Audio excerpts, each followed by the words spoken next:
பயங்கரமாக அடிச்சிருவோம், வெட்டிடுவோம், குத்திடுவோம்னு சொல்லி அமெரிக்கா சொன்னது உண்மையிலேயே அவங்க பெரிய படைபலம் உள்ள ஒரு மிகப்பெரிய பெரிய எண்ணம் தான் சொல்ல போனா. அமெரிக்காவில் மட்டுமில்லை, ஈரானில் இருக்கு. ஈரான், சைனா, அப்புறம் இந்தியா இப்படி எடுத்தோம்னா இது அமெரிக்காவோட போட்டி போட்டு அமெரிக்கா ஈரான் மேல் கை வைத்தால் சீனா மேல் கை வைத்ததுக்கு சமம். ஈரான் அமெரிக்காவோட பேஸ் அடிக்கிறேன்னு சொல்லிட்டு துபாய்க்குள்ளே கொண்டு போட்டாங்கன்னா, ஆனால் இன்னொன்று, அப்படி ஒரு வேலை நடந்தா துபாய் காலியானா யுனைடெட் அரபு எமிரேட்ஸ் பொருளாதாரமே காலி. நான் வந்து அங்கே போயிருக்கேன், நான் அமெரிக்கா தளத்துக்கு உள்ளே போயிருக்கேன் நான். ஏன்னா இந்த லேண்ட்ஸ்கேப்பிங் கார்டன் பண்ணுறதுக்காக இதுக்காக போயிருந்தேன். பெரிய ரெஸ்ட்ரிக்ஷன் தான் அங்கே போயிருக்கேன். ஸோ அது அங்கே வந்து அடிக்க போகிறேன்னு சொல்லிட்டு ஈரான் இல்லை ஈராக்கில் இருந்தோ இல்லை இப்படி இருந்தோ துபாயில் வந்து உள்ளே போட்டு தாக்கிட்டான்னு வச்சு.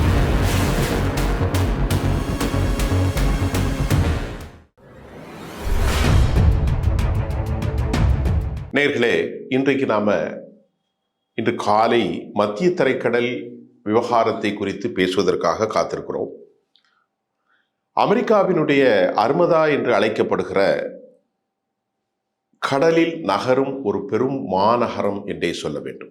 அப்படி பெரிய கப்பல், உலகத்தினுடைய அனைத்து கட்டமைப்புகளையும் கொண்ட அமெரிக்க கப்பல் ஹெர்முஸ் வளைகுடா பகுதியை ஒட்டி ஈரானை ஒட்டி நிற்பதாக தகவல் வந்திருக்கிறது. ஒன்று. இரண்டாவது, ஈரானின் மீது தாக்குதல் நடத்தினால் நாங்கள் எந்த மாதிரியான ரியாக்ஷன் கொடுக்க போகிறோம் என்று இரண்டாவது தகவல். மூன்றாவது, இஸ்ரேலுடைய வெளிவிவகாரத்துறை அமைச்சர் கஜகஸ்தானில் பேசுகின்ற போது கிடியன் சாரட் ஈரானும் ஈரானின் நட்பு நாடுகளையும் காலி செய்துவிட்டால் எங்களுக்கு பாதுகாப்பில் பிரச்சனை இல்லை என வெளிப்படையாக குறிப்பிட்டிருப்பதும், அசர்பைசான் போன்ற நாடுகள் ஈரானுக்கு எதிராக திசை திரும்பி அவர்கள் பக்கம் நிற்பதும், சீனாவும் ரஷ்யாவும் என்ன முடிவெடுக்க போகிறது, இப்படி நிறைய பிரச்சனை இருக்குது. சர்வதேச பார்வையாளர் உலகம் முழுவதும் இது தொடர்பான செய்திகளை தொகுத்து உங்களுக்கு தருவதற்கு எமது மூத்த ஊடகவியலர் மட்டுமல்ல, சர்வதேச பகுப்பாய்வாளர், இன்டர்நேஷனல் பொலிட்டிக்கல் அனலிட்டிக்கலாக பேசக்கூடிய மரியாதைக்குரிய திரு கசாலி அவர்கள் எம்மோடு வந்திருக்கிறார். அவர்களை வரவேற்கிறேன். சார் வாங்க. சார், இப்போ நான் எனக்கு என் பக்கத்தில் உள்ள செய்தியை சொல்லிட்டேன். ஆமாம், நீங்கள் சொல்லுங்கள், இப்போ உண்மையிலே என்ன நடக்கு, இப்போ என்ன ஒரு லெவலில் இருக்கு, நிமிஷம் செகண்ட்ஸுக்கு மாறிட்டு இருக்கிறதா? நம்ம வந்து எதை இப்போ பேசிட்டு அதை அப்லோடு பண்ணி யூடியூப்பில் வெளியே வரப்போதோ அப்போ வந்து செய்தி கொஞ்சம் மாறி இருக்கு. ஏன்னா நீங்கள் சொல்லி நிமிஷத்துக்கு நிமிஷம் மாறுதுன்றீங்க இல்லையா? செகண்ட் மாறிட்டே இருக்கு. என்னென்னா, அர்மதா அப்படின்னு சொன்ன அந்த கப்பல் மிக பிரம்மாண்டமான கப்பல் அங்கே வந்து பக்கத்தில் வந்து அந்த ஓமான் வளைகுடாவை அங்கே வந்து ரீச் ஆயிடுச்சு. அவங்க என்ன பண்ணிட்டாங்கன்னா, அந்த ஸ்டேட் ஆஃப் ஹார்மோஸை அங்கேருந்து வெளியே தான் வரக்கூடாதுன்னு க்ளோஸ் பண்ணி வச்சுருக்காங்க. யார்? அமெரிக்கா கப்பல். ஆக்சுவலாக வந்து அது யாரோட கட்டுப்பாட்டில் இருக்குன்னு ஈரானோட கட்டுப்பாட்டில் இருக்குது. ஆனால் அதை வந்து இவங்க வந்து வேறு எந்த இதுவும் ஈரானில் கிட்டத்தட்ட 20-25% அங்கே பொருளாதாரம் யுஏஇக்கு ஈரானுக்கு அந்த பொருளாதாரம் எல்லாம் வந்து 25% பக்கம் அந்த ரூட்டில் தான் போகுது. ஆனால் அதை வந்து அமெரிக்க கப்பல் வந்து முன்னாடி நிற்கிறாங்க. ஒன்று. இன்னொன்று, பயங்கரமாக அடிச்சிருவோம், வெட்டிடுவோம், குத்திடுவோம்னு சொல்லி அமெரிக்கா சொன்னது உண்மையிலேயே அவங்க பெரிய படைபலம் உள்ள ஒரு மிகப்பெரிய பெரிய எண்ணம் தான் சொல்ல போனால் அமெரிக்கா. அதில் டவுட்டே இல்லை. ஆனால் என்ன ஒரே ஒரு விஷயம் அப்படின்னா, டவுட்டு கிடையாது. 20 வருஷத்துக்கு முன்னாடியும் இப்போவும் கம்பேர் பண்ணணும். 20 வருஷத்துக்கு முன்னாடி அவங்ககிட்ட வந்து ஒரு F-15, X-16 அது அந்த மாதிரி ஒரு என்ன சொல்கிறது முன்னாடி உள்ள இது இருந்துச்சு, ஃபைட்டர் ஜெட் இருந்தது. இப்போ F-35, அப்புறம் அதை தாண்டி வேறு நிறையா வந்து B-2, B-52 நிறைய டெவலப் பண்ணி வச்சுருக்காங்க. அந்த டெவலப்மெண்ட்டில் ஆயுத விற்பனையில் ஆயுத டெவலப்மெண்ட்டில் எதையும் குறை சொல்ல முடியாது. ஆனால் என்ன ஒரே ஒரு வித்தியாசம், நீங்கள் சொல்கிறது அமெரிக்காவை சொல்கிறீங்க. அமெரிக்கா சொல்கிறேன். இதில் அமெரிக்கா அண்டு இஸ்ரேல் ரெண்டு ஒன்று தான். கிட்டத்தட்ட அமெரிக்காவில் உற்பத்தி பண்ணாலும் இஸ்ரேல் கையில் ரெண்டு ஒன்று தான். ஓகே, அப்படிங்கும்போது இஸ்ரேல் அமெரிக்கா அவங்க கையில் எக்கச்சக்கமான ஆயுதம், ப்ளஸ் இந்த ஆயுதத்தை இயக்கிறதுக்கு அதுக்கு வந்து ஒரு முக்கியமான கண்ணு அப்படின்னு சொல்லியாச்சுன்னா சேட்டலைட் கைடட் மிசைல் ரொம்ப ரொம்ப முக்கியம். அப்போ அந்த சேட்டலைட் அமெரிக்கா பயங்கர டாமினன்ஸாக இருந்தது.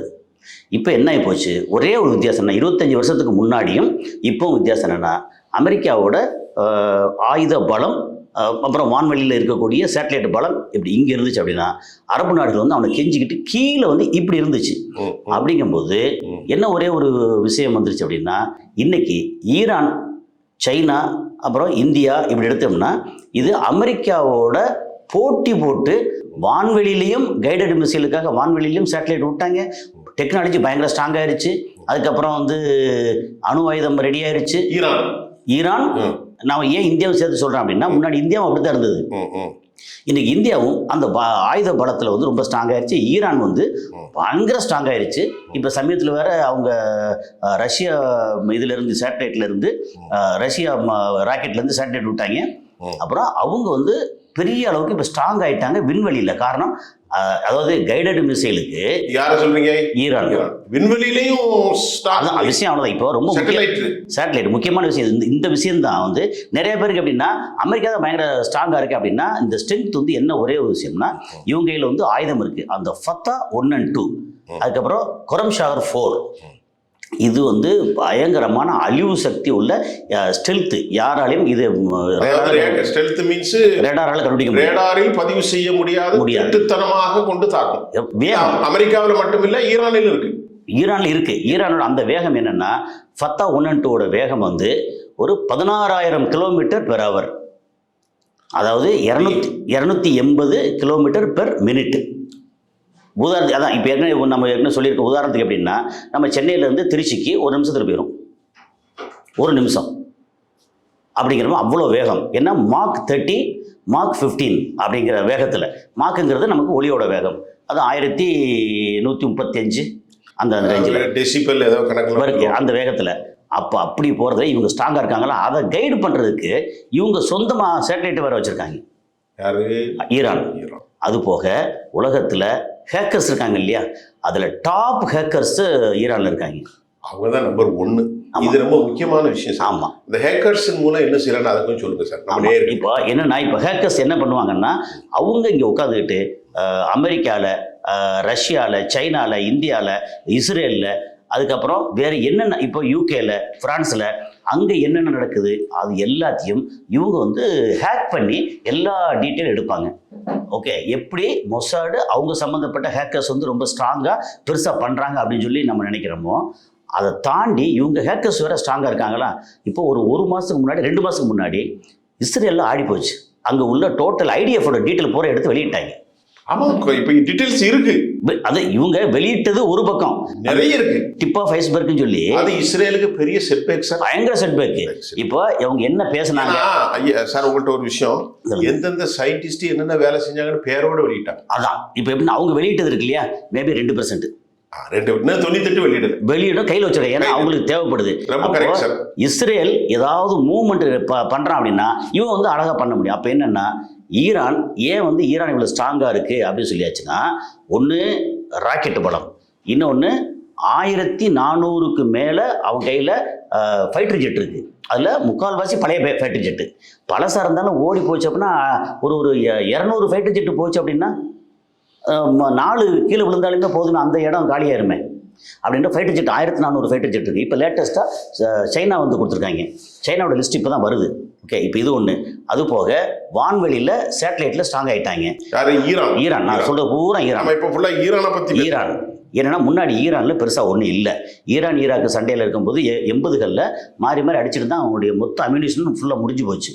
அப்படிங்கிற ஒரு சூழ்நிலை. இன்றைக்கி ஈரான் ஸ்ட்ராங் ஆகிட்டாங்களா, அமெரிக்கா வந்து பூச்சாண்டி காட்டினாலும் அமெரிக்காவுக்கே ஒரு திருப்பி ரிப்பீட் அடிக்கிற அளவுக்கு அங்கே வந்து ஈரான் ரொம்ப ஸ்ட்ராங் ஆகிட்டாங்க. இப்போ இந்த ஒரே ஒரு விஷயம்தான், அர்மடா நம்ம USS ஆப்ரஹாம் லிங்கன் அப்படின்னு சொல்லி அந்த கப்பல் பக்கத்தில் வந்திருக்கு இல்லையா, அது உண்மையிலே சொல்லப்போனால் மனித கூடத்தில் ஒரு மிக ஆச்சரியமான மிக பிரம்மாண்டம். நீங்கள் சொன்னீங்கல்ல, ஒரு மாபெரும் நகரம், அதாவது கடலில் நகரும் நகரம். அது உண்மைதான். ஸோ மாபெரும் நகரம்.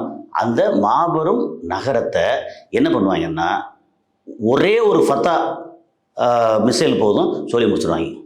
அப்படி சொல்கிறீங்களோ? என்ன விஷயம், என்ன கணக்கு ஒன்றுனா, நீங்கள் வந்து எப்போது சொல்லுவோமா, அதாவது இவ்வளோ பெரிய பூ இருக்கும், அதுக்கு காம்பு இருக்கும், காம்பு உடைச்சா பூ காலி, அவ்வளோதான், காஞ்சி. அப்புறம் ஒரு மிகப்பெரிய கட்டடம் இருக்கும், பயங்கரமாக கட்டியிருப்பாங்க. கீழே பேஸில் 4 தூணை வந்து அடிச்சாச்சுன்னா முடிஞ்சு வச்சு கட்டடம் கீழே சரிஞ்சிடும். அப்போது இவ்வளோ பெரிய அர்மடாங்கிறது வந்து அந்த யுஎஸ்எஸ் ஆப்ரஹாம் லிங்கன் ரொம்ப பெருசாக இருக்கட்டும், அதில் இந்த மிசைல் போய் ஓட்டையை பிடிச்சி என்ன ஆகும்? இப்போ நீங்க ரொம்ப அழகா சொன்னீங்க, ஈரானுடைய வல்லமை இல்லை. ஆமாம். அதே சமயம் நீங்க பேசுற பேச்சிலே ஒரு சமநிலையே காணப்படுது. அர்மதாவும் ஒரு பெரிய கண்டுபிடிப்பு, சிறப்புன்னு சொல்லிட்டீங்க. 1982 தான் கட்டமைச்சாங்க அர்மதா. அங்கே இதன் மொத்த செலவு இன்னைக்கு வரைக்கும் 70,000 கோடி. அந்த கப்பலுக்கு மட்டும் மற்ற கட்டமைப்பு இல்லாம $7 பில்லியன் செலவு பண்ணியிருக்கிறாங்க. வருது 1 லட்சம் கோடி நெருங்கி இருக்கு. அதெல்லாம் மற்ற உள்ள இருக்கிற சிஸ்டம் எல்லாம் வெளியில அதை விட்டுருவோம். இப்போ நேற்று நமக்கு கிடைச்சது ஒரு மோதிர கல்ல அணிவார்களாம். யாரு? அந்த ஈராக்கில் இருக்கக்கூடிய ஷியா பிரிவினர்கள். அதற்கு பெயர் வெள்ளை மோதிரக்கல். அது எதற்காக அணிந்திருக்கிறார்கள் என்றால், இன்டர்நேஷனல் நியூஸ் தான். ஓகே. நீண்டகால போருக்கு அந்த வெள்ளை மோதிரக்கல்லை அறிவிப்பார்கள். அதுல ஹத்தாபி ஹிஸ்புல்லா என்கின்ற ஒரு ஆர்கனைசேஷன், ஒரு தற்கொலை படை. ஓகே. இந்த தற்கொலை படையில் இவர்கள் வீடியோக்களை எப்படி வெளியிட்டிருக்கிறார்கள் என்றால், வெள்ளை நிற துணிகளை, துப்பட்டாக்களை தலையில் அணிந்து கொண்டு தற்கொலைப்படை தாக்குதல் வீடியோக்கள் தற்போது வெளியாகி உள்ளது. இது மிகப்பெரிய மோதலுக்கு காரணம் என்ற செய்தி வந்திருக்கிறது. ஒன்று, யாரோட மோதல்? அவர்கள் ஈரானின் ஆதரவாளர்கள். அதாவது நான் சொன்ன இந்த ஹத்தாபி ஹிஸ்புல்லாக்கள், இந்த ஹத்தாபி ஹிஸ்புல்லாக்கள் இவர்களுடைய படை வந்து PMF படை என்று சொல்லப்படுகிறது. 2,38,000 வீரர்கள் கொண்ட வலிமையான படைகள் ஈராக்ல இருக்கு. ஈராக்கில் ஈரான் ஆதரவானவர்கள். அமெரிக்க எதிர்ப்பு. நான் சொல்றது ஃபுல்லா அமெரிக்க எதிர்ப்பு. இப்போ இந்த இடத்துல ஒரு கிராஸ் பண்ணிடுவோம். என்னன்னா, இதை வந்து நான் உங்களுக்கு ஒரு செய்தி, இதை நீங்க எப்படி பாக்குறீங்க? இந்த செய்தி எப்படி வருது எப்படின்னா, இந்த தற்கொலை படை இருக்காங்களே, இது ஏற்கனவே அங்க லெபனான் இருக்கிற ஹிஸ்புல்லா அவங்க இருக்காங்க இல்லையா, அவங்க 3.5 லட்சம் பேர் ஏதாவது ஒரு சின்ன உரசல் பிரச்சனை அப்படின்னா இஸ்ரேலுக்குள்ள குதிச்சிடுவோம்னு ரெடியா நிக்கிறாங்க. அதுவும் அந்த செய்தியும் நீங்க சொல்லுங்க. நான் சொல்லல, நீங்க சொல்லிட்டீங்க. அதான் அங்க உள்ள நிக்கிறாங்க. ரைட். சவுதி அரேபியாவோட மக்கள் இருக்காங்கல்ல, கொதிச்சு போய் அமெரிக்காவுக்கு எதிராக கொதிச்சு போயிருக்காங்க. அதனால சவுதி அரேபியா அது வான்வெளி வந்து ஸ்டாப் பண்ணது அமெரிக்காவோட பிளானா என்னன்னு தெரியாது. ஆனா வான்வெளி கிடையாதுன்னு சொல்லி மக்களுக்கு ஆதரவா இருக்கிற மாதிரி, அமெரிக்காவுக்கு எதிராக இருக்கிற மாதிரி சவுதியோட நிலைமை.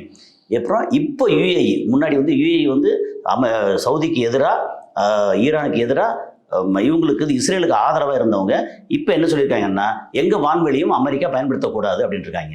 இப்போ இந்த வெள்ளை துணி வெள்ளை கல் போட்டு போகிறேன்னு தற்கொலை படை சொன்னீங்க இல்லையா, அந்த தற்கொலை படைங்கிறது ஆக்சுவலாக இஸ்லாமில் வந்து தற்கொலை படை அலோடு இல்லை. ஆனாலும் இவங்க என்ன பண்ணுறாங்கன்னா, எங்கள் தலைவர் எங்கள் நாட்டை நீ அடிக்கிறதுக்கு நான் உயிரும் கொடுப்பேன், அந்த ஜிகாதிங்கிறது ஆக்சுவலாக நல்ல வேலை, அது மாதிரி ஒரு ஃபத்வா கொடுத்துருக்காங்க. அப்போ என்னாச்சுன்னா, இங்கே ஏற்கனவே லெபனானில் அங்கேருந்து அப்படியே இஸ்ரேலுக்குள்ளே குதிச்சிருவோன்ற அளவுக்கு அவங்க ஒரு பெரிய கூட்டமே நிற்கிறாங்க. நீங்கள் வந்து வான்வெளியில் வந்து அங்கே அடிப்பீங்க, எல்லாம் செய்வீங்க, உள்ளுக்குள்ளே குதிச்சு வந்துட்டாங்கன்னா தனக்கு உயிர் வேணும், அவனை சுட்டுட்டு நான் தப்பிக்கணும்னு நினச்சா தானே திருப்பி அடிப்பீங்க. ஆமாம், எனக்கு உயிர் போனால் பரவாயில்ல அப்படின்னு உள்ளே போயிட்டாங்கன்னா என்ன செய்வீங்க? அந்த மாதிரி லட்சக்கணக்கான பேர் வந்து இஸ்ரேலுக்குள்ளே போனாங்க. அது ஒன்று. UAE அவனுடைய வான்வெளியை வந்து இப்போ சொல்லியிருக்காங்க வந்து நோ, இது கிடையாது. அப்போ நீங்கள் வந்து கல்ஃப் ஆஃப் ஓமான் அந்த ஏரியாவில் இருக்கக்கூடிய அந்த அர்மடா ஒரு நகரம், அதில் இருந்து ஏதாவது ஃப்ளைட் வரனா கூட, F-35 இருக்கட்டும், F-16 இருக்கட்டும், F-15 இருக்கட்டும், அல்லது வேறு இந்த மாதிரி டொமஹாக்கா இருக்கட்டும், எது வேணாலும் இருக்கட்டும், அது இந்த பக்கம் பறந்து வரக்கூடாது அப்படின்னு சொல்லியாச்சுன்னா, இப்போ UAE அது பக்கம் சவுதி அரேபியா, இந்த பக்கம் வந்து ஈராக்கு சுற்றியே வந்து நோ ஃப்ளை ஜோன் மாதிரி வான்வெளியை வந்து க்ளோஸ் பண்ணுறாங்க. அதுக்கப்புறம் ஈரானோட அந்த சைடு பார்த்தீங்கன்னா இயற்கையே வந்து மிகப்பெரிய அரணாக இருக்குது, மலைகள் சூழ்ந்துருக்கு. அப்போ ஈரானை எப்படி அடிப்பீங்க? ஒரு கேள்வி இருக்குது. அப்போது இதெல்லாம் இப்போ இவங்க சொல்கிற இந்த விஷயம்லாம் பார்க்கும்போது ஏற்கனவே நான் சொல்லியிருக்கேன், பட் அது கேள்விப்பட்டது ஒரு மாதிரி வித்தியாசமாக இருந்துச்சு. அமெரிக்கா திரிசங்கு சொர்க்கம் நிலையில் இருக்குது. அதுதான் உண்மை சார். ஆமாம், அப்படிதானே? இவ்வளோ தூரம் வந்துட்டாங்க சார். இப்போ நீங்கள் சொல்லும்போது என்ற 2 முக்கிய விஷயம் சொன்னீங்க. ஆமாம், ஹிஸ்புல்லா ப்ரிப்பரேஷனாக இருக்கு. இப்போ நான் ஒரு செய்தி சொன்னேன், ஹிஸ்புல்லாவும் அதுவும் ஒன்று தான். ஹிஸ்புல்லா அது இவங்க வந்து ஈராக்கில் இருக்குது. இன்னொரு விஷயம் நான் கேள்விப்பட்டேன், அது நீங்கள் தான் கன்ஃபார்ம் பண்ணுங்க, எனக்கு அந்த தகவல் இல்லை. சீனா வெளிப்படையாக ஏதோ ஸ்டேட். ஆமாம், இன்னைக்கு இப்போ காலையில் வந்து செய்தி வந்திருக்கு. சீனா வெளிப்படையாக அவன் சொன்ன ரொம்ப முக்கியமான வார்த்தை தெரியுமா சார்? சொல்லியிருக்காங்க. என்ன சொல்லியிருக்காங்கன்னா, அமெரிக்கா ஈரான் மேல் கை வைத்தால் சீனா மேல் கை வைத்ததுக்கு சமம். ஓ, வெளிப்படையாக சொல்லியிருக்காங்க. இப்போ சீனா அதில் என்ன சொல்லியிருக்காங்கன்னா, என்னென்ன ஆயுதங்கள்லாம் நாங்கள் வந்து ஈரானுக்கு இறக்கியிருக்கோம், இன்னும் என்னென்ன ஆயுதங்கள் இதெல்லாம் இறக்க போகிறோம் அப்படின்னு பெரிய லிஸ்ட் கொடுத்துருக்காங்க. இது ரொம்ப முக்கியமான செய்தி சார். நீங்கள் சொன்னதுலே இதுவரைக்கும் உலகம் அறியாத முக்கியமான செய்தி. சீனா அவ்வளோ ஈஸியா வரமாட்டான், வாய் திறக்க மாட்டான். ஏன்னா அவனுக்கு வியாபாரம் முக்கியம். ஏன்னா ஏற்கனவே சொல்லியிருக்கோம், அவன் வந்து கிட்டத்தட்ட வருஷத்துக்கு $600 பில்லியன் அமெரிக்காவுக்கு ஏற்றுமதி பண்றான். ஓகே, அப்படிங்கும்போது அவனுக்கு ரிட்டர்ன் வர்றது 150 பில்லியன் 140 பில்லியன். அதையும் மீறி தைரியமா என்னன்னா இப்போ அதுக்கு அடிமடியில் கை வச்சிட்டாங்களே அமெரிக்கா, மடுவறுத்துட்டாங்க. ஆமா. அப்போ இப்போ ஈரான் மூலமா அமெரிக்காவை கருவறுத்தா தான் நமக்கு எதிர்காலம் அப்படின்னு முடிவு பண்ணி வெளிப்படையாக சொல்லிட்டாங்க. அது போக சீனாவுக்கும் ரஷ்யாவுக்கும் பேச்சுவார்த்தை, எப்போ நீ இப்படியே உட்காந்துட்டு இருக்காத, எல்லாம் சேர்ந்து நம்ம அடித்தா மட்டும்தான் அவங்கள வந்து அமெரிக்காவை கருவறுத்தோம்னா உலகத்தோட வேர்ல்டு ஆர்டர் வந்து மாறிடும். இப்போ நான் உங்கள்கிட்ட கேட்குறது, ரஷ்யா உக்ரைன் பேரில் சிக்கி இருக்கு. ஆமாம். ஈரான், அதாவது சீனாவை பற்றி நீங்கள் சொன்னீங்க. இப்போ நீங்கள் புதிய செய்தி நான் இதுவரையும் கேள்விப்பட்ட நீங்கள் தான் சொன்னீங்க. இப்போ வந்து நீங்கள் சொன்ன செய்தினா ஆதாரமான செய்தி தான். இப்போ அவர்களின் பங்கு கடுமையாக உண்மையிலே இருக்குங்கிறீங்க. பெரிய அவங்களுடைய ஈரானுக்கு அவங்க கொடுத்துருக்க இன்னொரு சீனா சொன்ன இன்னொரு முக்கியமான விஷயம், கல்ஃப் ஆஃப் ஒமானுக்கு எப்படி இந்த நகரம் சொன்னீங்க. நகரம் ஆமாம், நல்லா அருமதா. அங்கே வந்து சீனாவோட கப்பல் வருது. இப்போ சீனாவுடைய கப்பல், ஆயுத கப்பல் இங்கே வருது. அப்போ அமெரிக்கா ரொம்ப யோசிப்பானே. ஏன்னா சீனா வந்து துணிஞ்சு இறங்கிட்டான்னு அர்த்தம். இப்போ செய்தி என்னன்னா, சீனாவோட கப்பற்படை இப்போ ஈரானை பாதுகாக்கிறதுக்கு கிளம்பி வருது. அப்புறம் ஏற்கனவே ஃப்ளைட்லேயும் அதுலேயும் எக்கச்சக்கமாக வந்து அம்யூனிஷன் பயங்கரமாக கொடுத்துருக்காங்க, ஆயுதங்கள் கொடுத்துருக்காங்க. அது போக வெளிப்படை அறிவிச்சிட்டாங்க, நீ வந்து ஈரானை தொட்டேன்னா republic of China, republic of China, அதை நீங்கள் தொட்ட மாதிரி அர்த்தம், நாங்கள் சும்மா விட மாட்டோம். முக்கியமான செய்தி இன்னைக்கு ஒரு செய்தி. அதில் ஒரு 100 விஷயம் சார், ஒரு ஷேரிங் தான். உடனடியாக பெஞ்சமினை கைது செய்யணும்னு சொல்றாரு. சீனா அவங்க நீங்க சொன்ன மாதிரி எல்லாத்துக்கும் தயாரா வந்துட்டாங்க. அப்புறம் இந்த பக்கம் வந்து வான்வெளி எங்க பறக்க தடைன்னு யுஏஇ சொல்லிட்டாங்க, சவுதி அரேபியா சொல்லிட்டாங்க, இந்த பக்கம் ஈராக் சொல்லிட்டாங்க. அப்போ இதை காரணம் காமிச்சு தப்புச்சட்டா போதும் அப்படின்னு அமெரிக்கா திரும்பி போறதுக்கு தயாரா இருக்கிறது. நீங்க சொல்றத பார்த்தா ஒரே ஒரு செய்தியை கேட்டுட்டு நான் நிகழ்ச்சி முடிவுக்கு வந்துடுறேன். ஓகே, இன்னைக்கு காலையில இன்னைக்கு நேற்று ஈரான் மிரட்டல்ல இஸ்மாயில் பாகவி ஒரு செய்தி சொல்றாரு, தோஹாவும் துபையும் பாதுகாப்பாக இருக்காது. ரொம்ப முக்கியமான கரெக்டான செய்தி. இதை நீங்க தான் சொல்ல வேண்டிய கரெக்டான செய்தி. நீங்க துபையில இருந்தால் என்னன்னா, அங்க தோஹா துபாய் அல்லது யுஏஇ வச்சுக்கோமே. ஆமா சார். அதுல ரொம்ப முக்கியமானது என்னன்னா, அவங்களோட கட்டமைப்பு எல்லாமே அடித்தளம் இல்லாத கட்டமைப்பு. ஏன்னா துபாய் வந்து வேர்ல்டில் டாலஸ்ட் டவர் இதுன்னு ரொம்ப டாப்பில் இருக்காங்க. எக்கானமி பயங்கரமாக இருக்குது. அதாவது வெளியிலேருந்து வந்து கொட்டியிருக்காங்க. ஆனால் அதை பாதுகாக்கிறதுக்கு சொந்த நாட்டு இராணுவமோ எதுவுமே பெருசாக இல்லைங்க. இல்லை. அப்போது அமெரிக்கா சொன்னால் சரின்னு மிரட்டுவாங்க. அமெரிக்காவை அடிக்கிறதுக்கு ஈரான் அமெரிக்காவோட பேஸ் அடிக்கிறேன்னு சொல்லிட்டு துபாய்க்கு உள்ளே கொண்டு போட்டாங்கன்னா. ஆனால் இன்னொன்று, அப்படி ஒரு வேலை நடந்தா துபாய் காலியானா யுனைடெட் அரபு எமிரேட்ஸ் பொருளாதாரமே காலிலாம் மொத்தத்துக்கு. துபாய் அதான் சொல்ல, துபாய் வந்து பேஸ்லெஸ். அப்படி சுற்றுலா மட்டும் தானே, வெறும் சுற்றுலா, பில்டிங், ஆயில் கிடையாது. ஆயில் வந்து அவங்களோட 1.5% ஜிடிபி. அதை வச்சு ஒன்றும் செய்ய முடியாது. ஆனால் இதே இது வந்து நீங்கள் அபுதாபி எடுத்தீங்கன்னா 70% ஜிடிபி வந்து ஆயிலில் வருது. அப்போது இதே கட்டிடம் சொல்லி இருக்கு இல்லையா, டூரிஸ்ட் வந்தால் மட்டும்தான் அந்த நாட்டுக்கு வருமானம். அப்புறம் இன்வெஸ்ட்மெண்ட்டு, சர்வீஸு, அப்புறம் போக்குவரத்து எல்லாமே வந்து அந்த நல்ல போர்ட் பண்ணி வச்சுருக்கான், நல்ல ஏர்போர்ட்டு, சீ போர்ட் பண்ணி வச்சுருக்காங்க. அதனால சர்வீஸ் ஓரியன்ட். அது கண்டிப்பாக அவன் வந்து இஸ்ரேலுக்கு சாதகமாக போகும்போது ஏதாவது ஒரு கோவப்பட்டு இங்கே எப்படின்னா, துபாயிலிருந்து அலைன்னு சொல்லி ஒரு நகரம் இருக்குது, அந்த போகிற வழியில் அமெரிக்காவோடைய தளம் இருக்குது.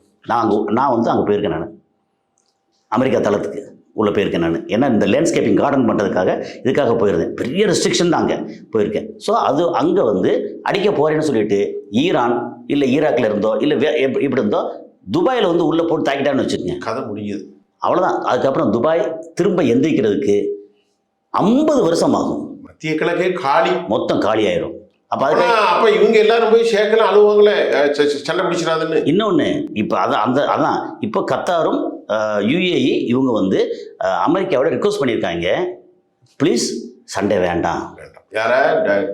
ட்ரம்ப். ஏன்னா சண்டை வேணாம்னா துபாய் பாதிக்கப்பட்டாலோ, சவுதி பாதிக்கப்பட்டாலோ, கத்தார் பாதிக்கப்பட்டாலோ அமெரிக்காவும் பாதிப்பு தானே. ஆமாம். எப்படி இங்கேருந்து வர்ற ஆயில் வந்து அள்ளி கொண்டு போகிறாங்க, அப்புறம் டாலர் விநியோகம் இது எல்லாம் போயிடும். அப்படிங்கிறனால ப்ளீஸ். அப்புறம் முடிக்கும்போது இன்னும் ஒரு விஷயத்தோடு முடிக்கலாம். அதாவது அமெரிக்கா திரிசங்கு சுருக்கம் சொன்னோம் இல்லையா, என்னன்னா சண்டை போடாமல் திரும்பி போனாலும் அவன் பாடு கஷ்டம். அமெரிக்காவுக்கு. ஆமா, சரி. சண்டை போட்டாலும் அவன் பாடு கஷ்டம். ஓ, இப்படி என்னன்னா திரிசங்கு சொர்க்கம். திரிசங்கு சொர்க்கம். அமெரிக்கா சண்டை போடாம திரும்பி போயிட்டான்னு வச்சுங்களேன், சைனா கை ஓங்கிருச்சு, ஈரான் கை ஓங்கிருச்சு, ரஷ்யா கை வந்துச்சு. ரஷ்யா கை ஆல்ரெடி ஓங்கிட்டு இருக்கு. இப்போ வந்து இஸ்ரேல் கை கீழே இறங்கிருச்சு. அப்புறம் பொருளாதார ரீதியாக நாங்கள் வந்து எப்பவும் இஷ்டத்துக்கு பண்ண போகிறோம்னு சொல்லிடுவாங்க, அனௌன்ஸ் பண்ணிடுவாங்க. நீ வந்து மிரட்டனா கூட திருப்பி அடிப்பேன்ற அளவுக்கு எல்லாம் வந்துட்டாங்களா, திரும்பி போனா. அதே நேரத்தில் இன்னைக்கு கரண்ட் நியூஸ் எப்படின்னா, ஜனவரி 30 அமெரிக்காவோட நேஷன் வைடு டோட்டல் இது வைடு அங்கே வந்து ப்ரொட்டஸ்ட் நடக்குது. ஒரு அலெக்ஸ் பிரெட்டின்னு ஒரு உள்நாட்டு பயங்கர கிரைசிஸ் அங்கே நடந்துகிட்டு இருக்கு. அது போக ஒரு 20 கோடி பேருக்கு மேலே பனிப்புயலில் அஃபெக்ட் ஆகியிருக்காங்க. அப்புறம் கிட்டத்தட்ட 8 லட்சம் வீடுகள் இது எல்லாத்துக்குமே கரண்ட் இல்லை. பனிப்புயல், அவ்வளோ பனிப்புயல், அதோட பனி விழுற இது இருக்கு இல்லையா, இவ்வளோ இருக்குது. அமெரிக்கா உள்ளே வந்து அந்த நாட்டுக்கு உள்ள வறுமை, பட்டினி, பசி, இதில் காசால எவ்வளோ இருக்கோ அதில் குறைஞ்சபட்சம் 50% அமெரிக்கா இருக்கு. ஒரு சின்ன செய்தி சொல்லிடுவோம். இந்த நிகழ்ச்சி ரொம்ப சிறப்பாக சொல்லிட்டீங்க. ஒரு நாளைக்கு 18,000 கோடி வட்டி கட்டுறாங்களாம் அமெரிக்கா. ஓகே, அதாவது ஒரு வருஷத்துக்கு 110 லட்சம் கோடி வட்டி கட்டாம. அவங்களுக்கு மொத்த கடன் 3700 லட்சம் கோடி. ஆமாம், கடன் 3700 லட்சம் கோடிக்கு ஒரு 100 லட்சம் கோடி கட்டுறது வட்டி ஈஸி தானே? ஆமாம், 110 லட்சம் கோடி வந்து மட்டும் 18 கோடி வட்டி கட்டுது. அமெரிக்க அரசாங்கம் 18,000 கோடி. சரி, இன்னைக்கு ரொம்ப சிறப்பாக சொன்னீங்க. நீங்க இன்னைக்கு சொன்ன செய்தி தமிழ் உலகத்துக்கு அவ்வளவுமே புதுசுதான். ஆமா, ஏன்னா டெய்லி அப்டேட் பண்ணிட்டே இருக்கோம்ல, என்ன டெய்லி அப்டேட்ஸ் தான் கரண்ட்லேருந்து கொடுத்துருக்கீங்க. ஆமா, சீனாவினுடைய டிஸ்க்ளோஸ் பண்ணது, அது மாதிரி ஹிஸ்புல்லாவுடைய UAE ஹிஸ்புல்லாவோடது, இதெல்லாம் சேர்த்து உண்மையிலேயே வந்து இது. ஆனா போர் நடக்கக்கூடாதுங்க நம்முடைய வேண்டுதல். போர் நடக்கக்கூடாது, அமைதி தான். பார்ப்போம், நம்ம பொறுத்து பார்ப்போம். நீங்கள் ரொம்ப சிறப்பாக பேசியிருக்கீங்க. எப்பவுமே சிறப்பு தான் நம்முடைய பேச்சில். தொடர்ந்து நம்ம பேசுவோம் சார். அரங்கத்துக்கு வந்து ரொம்ப நன்றி சார். நன்றி.